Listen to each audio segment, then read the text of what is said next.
Hey everybody, Tom here. I'm at Whistle Stop Wonderland. That's the name of my farm in Atkinson, North Carolina. And I got a compost pile going with my neighbor. He's got a lot of horse manure he's got to get rid of. And I've got a giant laurel oak. And we made a compost pile underneath it. And he's been bringing horse manure from his pasture over there through this little channel, this little trail with his tractor, and loading it on this bin I made for him. That way we can make some compost, but he's not using it. It's just me, and this is just for the future, and it's got a lot of ecocides in it. He doesn't pay attention to what he's feeding his animals. And honestly, even if he was, I don't know if you could get anything that didn't have ecocides in it around here. I mean, everything's grown with glyphosate in this area anyway. And my understanding is it's a real problem everywhere. Talking to the people at the Soil Food Web and the other consultants that have graduated and have been doing this professionally, I mean, this is a real problem.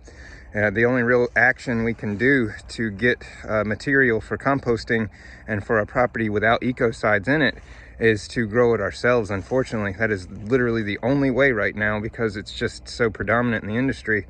It's just so many people doing it. So, and even my friends, you know, good people that are getting feed for their animals, you know, I ask them, I say, are you feeding your animals organic? Oh yeah, sure, it's organic. And I say, well, did you ask if it was grown organically? Oh no, I didn't ask that, you know. So this is a serious problem, because we can't really find any materials right now that are being grown without ecocides. We have to look real hard. There are some people that are doing it, but again, they're keeping it all in-house and doing closed loop on their own property and growing what they're feeding their animals. And I mean, that's the way we're gonna have to do it these days, man, if we really want to do stuff organically ourselves and get that level of health, that level of thrive into our property.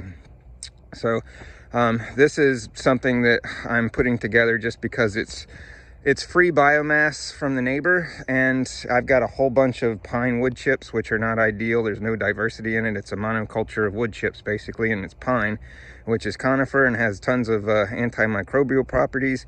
It takes 4 to 6 months to work out all those antimicrobial properties. So I mean, this is a future deal right here. I'm not trying to mask that in any way. And after 2 years, compost basically is no better than after it's finished anyway. So finished compost 2 years later is no better than your average topsoil, according to Elaine Ingham, and that's regarding the biodiversity of organisms that are in it. So it actually starts to go down after 2 years and reduce in populations. And if it takes 3 years to work all that basically chemical crap out of the manure, then at that point it's not awesome, but we can use it basically, and it's still organic matter. And if you're trying to do what I'm doing, which is bring soil back from seriously horrible agriculture practices that have just destroyed the land, then in 2 to 3 years, this actually might be something that I need to fill all the furrows that I've made out on the fields and whatnot, if I don't have vegetation growing to fill it with and to compost it, chop and drop, whatever, over time, and fill it up in that regard. So it's just multiple ways, and right now I'm basically preparing for the future, because it is free, and the only thing I have to put into it is effort. And right now I've got a lot of positivity for what needs to be done, I guess you'd say. That's a quote from Bill Mollison, father of permaculture. So I'm just trying to do what I can with the time that I have available. I've got a few minutes, and he's got manure, and so we're working it out here. But I just put bukashi on here, and I would have done it and recorded it, but I needed to get it covered up quick because it was not finished bukashi, and I put a lot of fish in it. I actually put a whole fish. It was one of the big 23 inch red drum, I call it, last season. Just bones and whatnot. I ate the meat, but it was a pretty large fish, and it was all the guts and the head and the bones and the scales. And man, that thing, it stunk so bad. So I basically just put it on there and covered it up, and now it looks like there's manure and wood chips, but it's actually bukashi in between those layers, and which was the dead fish and the scales and everything. But man, it was burning my nose. It just smelled so bad. So I got it covered up, and now I'm putting another load of wood chips on, and it doesn't smell at all right now, because all that carbon is trapping the gases. And that's the whole goal. So I'm just making, he's bringing over about a half a bucket load, which is like a half a yard of manure. And then I'm just putting about 4 wheelbarrow loads, and these are large wheelbarrow loads full of wood chips on top. And that's, I'm trying to keep it to a 20% manure ratio. I mean, I don't know how good I'm doing it, to be honest, but like I said, it's a future thing.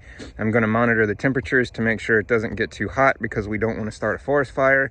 And best case scenario, all the microbes come from this beautiful mother tree I've got from the soil around the roots here, because it does have a lot of good, this is a great food web under here.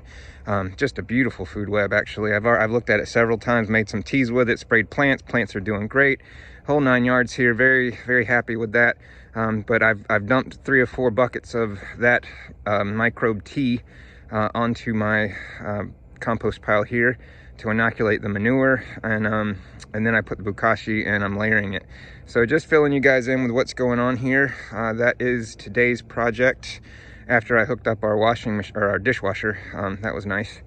So my lady doesn't have to wash dishes anymore, and I don't have to wash dishes, although honestly she did most of it. So it's really for her. Might even put a bow on it and say, hey, birthday present, who knows.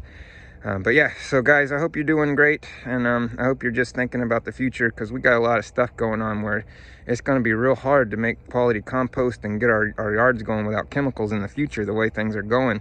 I mean, we're going to have to buy chemicals to fight the chemicals, is really what it amounts to, or even buy biology, really. What is it, Pseudomonas is a bacteria that can handle a lot of the chemicals that we're dealing with and putting into agriculture. So it might be a constant inoculation of that microbe, and then who knows what that's going to do if we try to populate that in abundance and everybody starts doing it, and all of a sudden it's everywhere and our ecosystem is full of it, you know, where it shouldn't be.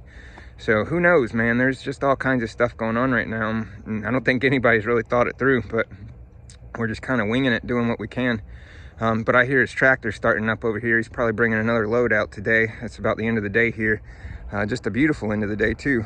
But I'm gonna get this on here, and he's probably gonna be here by the time I get done. So I hope you guys are having a great day. This is Tom. I'm at Whistle Stop Wonderland, and I am out.